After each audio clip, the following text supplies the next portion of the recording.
Romans 1 verse 12 You are loved, ch.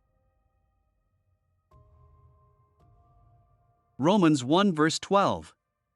That is, that I may be encouraged together with you while among you, each of us, by the other's faith, both yours and mine.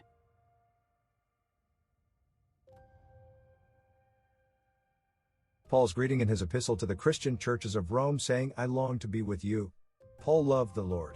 He loved all, especially those who loved the Lord as much as he did. That is the purpose of the epistles Paul wrote to so many churches. I love you and pray for you, my Christian brothers and sisters. It does not matter where I am, walking on land, riding horseback, sailing the seas, or locked away in a prison cell, I long to be with the church, Paul is saying.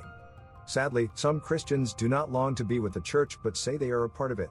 They may not physically be with a church but feel like they are. Most servants of the Lord, from the Old Testament to the New Testament, have looked forward to assembly worship.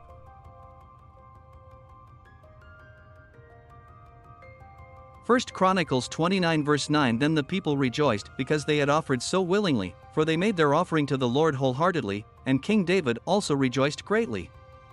10 So David blessed the Lord in the sight of all the assembly, and David said, Blessed are you, Lord God of Israel our Father, forever and ever.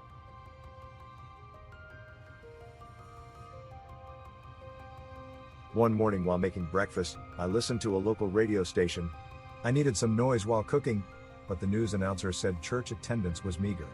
Not only is Christian church having low attendance, but other religions of the world. Spiritual fellowship is no longer desired, even among Jews, Muslims, or Hindus. This is sad, really sad. A person's faith grows when they share with others. When Christians don't seek to spend time with God or other Christians, their relationship with both lacks encouragement. When the COVID-19 pandemic lockdown began, church worship service stopped. Many used live streaming services, like Zoom, to have worship. Sadly, too many became comfortable with non-fellowship worship. But as for me and myself, I still long to be with the church. If a servant of the Lord does not long to fellowship with other believers, they must question themselves. Do they love God and others? If so, why don't they worship with others to give and receive encouragement? Do you assemble with others, or do you forsake group encouragement? God bless you, the bridegroom loves you, and so do I. His humble bondservant, Samuel Jerry Head.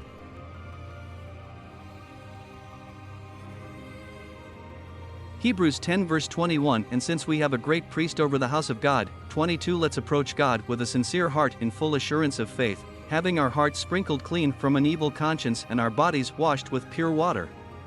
23 Let's hold firmly to the confession of our hope without wavering, for he who promised is faithful. 24 And let's consider how to encourage one another in love and good deeds. 25 Not abandoning our own meeting together, as is the habit of some people, but encouraging one another, and all the more as you see the day drawing near.